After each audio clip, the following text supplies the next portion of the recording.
কর্তব্য এটা পালন করে যায়, ঠিক ঠিক না? ওই যে আমার ভাইয়েরা আছে কষ্ট করে দাঁড়ায় আছে, একটু জায়গা দেন আপনারা আসার জন্য।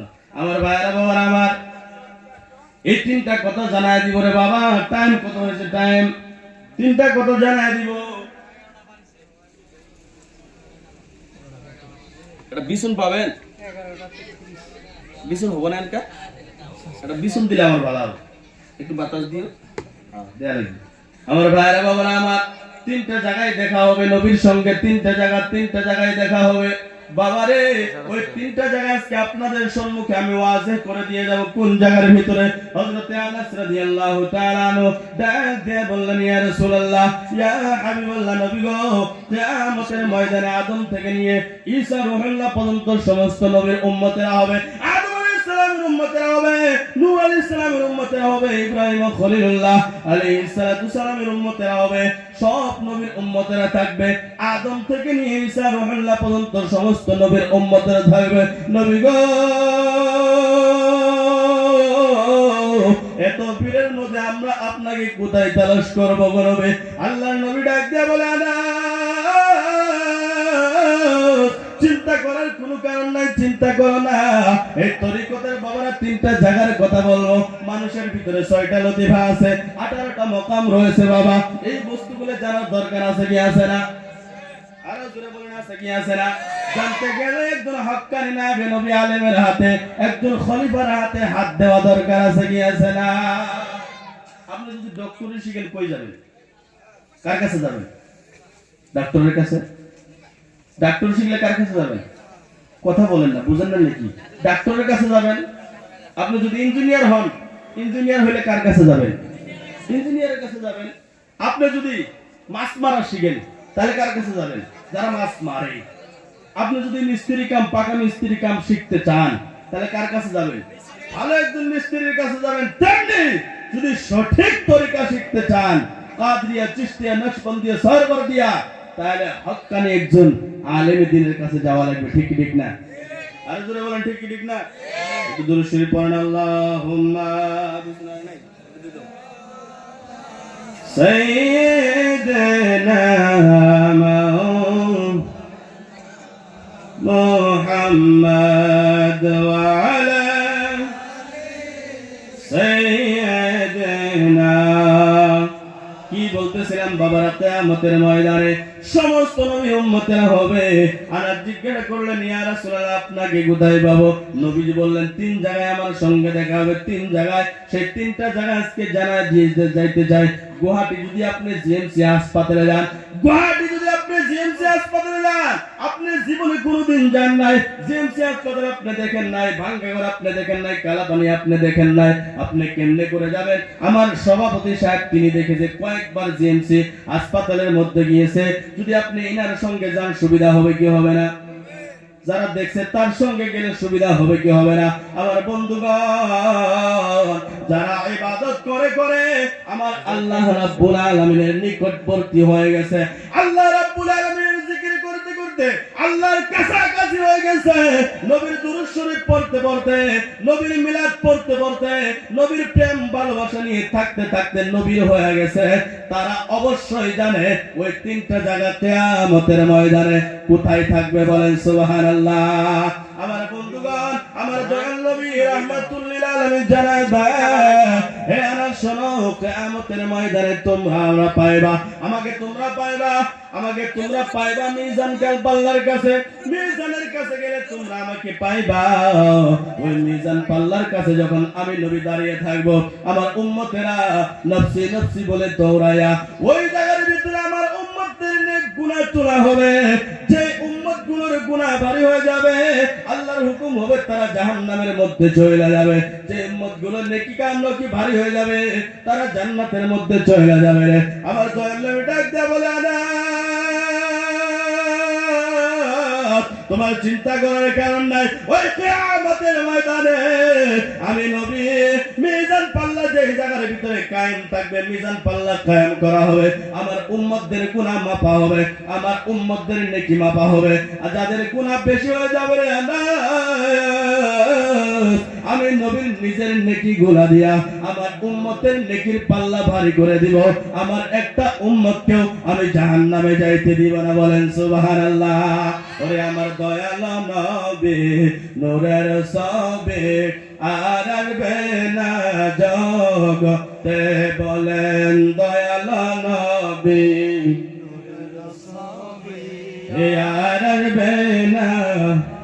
নবী উম্মতের কান্ডারে সত্যের বিচারে শাফাআত করিবেন নবী হাসরে, নবী দয়াল নবী নূরের সবে আর আসবে না জগতে। আরে 63 সাল জিন্দগি কাঁদছে বলে উম্মতি, 63 সাল জিন্দগি কাঁদছে বলে উম্মতি, এখনো কাঁদে নবী মদিনাতে রে, এখনো কাঁদে নবী মদিনাতে রে। দয়াল নবী নূরের সবে আর আসবে না জগতে। বাবা গভীর রজনী একটু আল্লাহকে ডাক দেন, আল্লাহ ইয়া রহমান রহিম। একটু জবান খুলে মুহাব্বতে আল্লাহকে ডাকেন, গুনাহ মাফ হয়ে যাবে। ইয়া আল্লাহ ইয়া রহমান ইয়া রহিম ইয়া রাহমাতাল লিল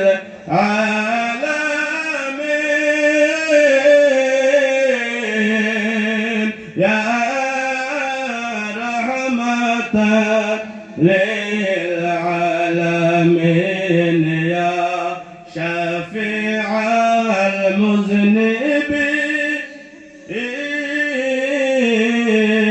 ইয়া রাহমাতাল রহমান রাহিম আল্লাহ ইয়া রহমান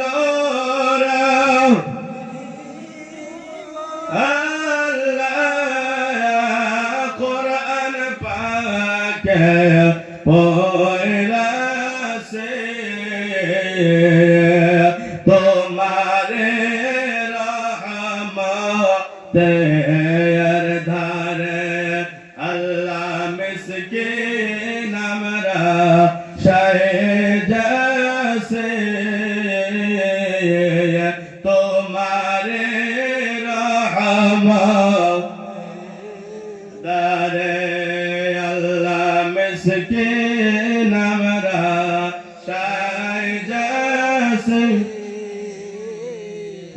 এসে বনের গোনা জীবন রাখেন রাখেন গোনা মাফ আমরা চাইতাছে দয়া করে মাফ করে দাও ও গো দয়াল দরদে আল্লাহ ইয়া রহমান ইয়া রহিম তুমি মাফ না করলে তুমি মাফ না করলে ক্ষমা চাহিব কার কাছে তুমি মাফ না করলে তুমি মাফ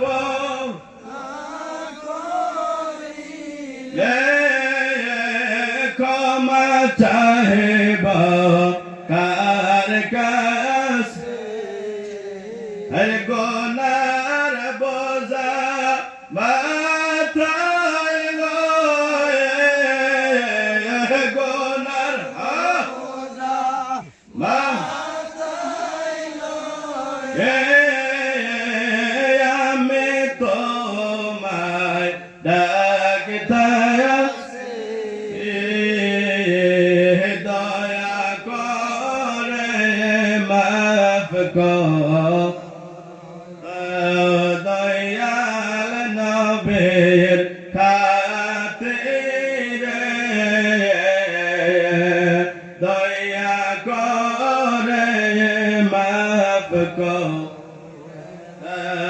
দয়াল নবীর কাত আল্লাহ ইয়া রহমান আল্লাহ তোমার বান্দারা গভীর রজনী ডাকতেছে আল্লাহ সবার গুনাহ খাতা maaf করে দাও বলেন আমিন ইয়া আল্লাহ ইয়া রহমান ইয়া রহিম কত ভালোবাসা বাবা তোমার ভালোবাসা পরাই না কত ভালো বাবা তোমার ভালোবাসা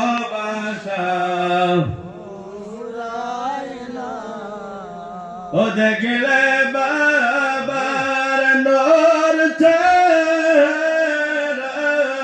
চেহারা দেখলে বাবার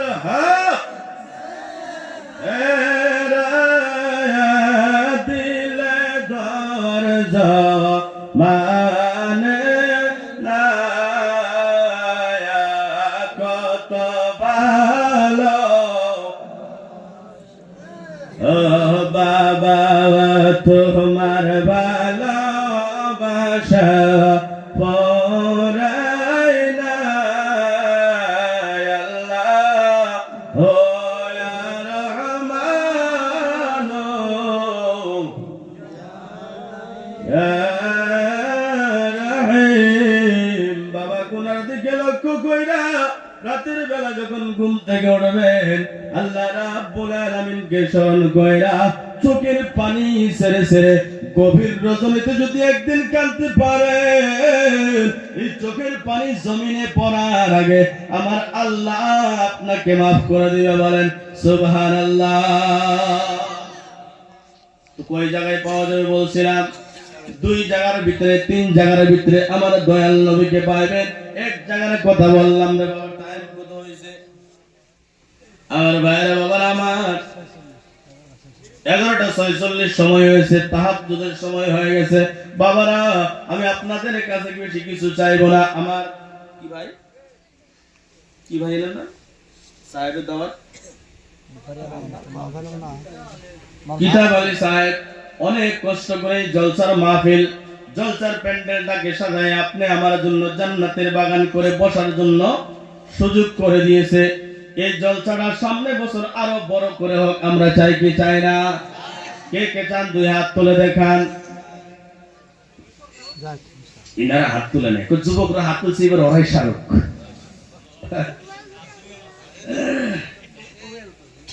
তো আমি বলবো ইনশাআল্লাহ তরিকতের লাইন দিয়ে তিনটে কথা আপনাদেরকে বলে যাব এর আগে বাবারে কালেকশন করা অভ্যেস নাই ইউনিভার্সিটি শুনলাম কালেকশন করা লাগবে তো আপনারা দেন আমি জানি এই জায়গার মানুষ অনেক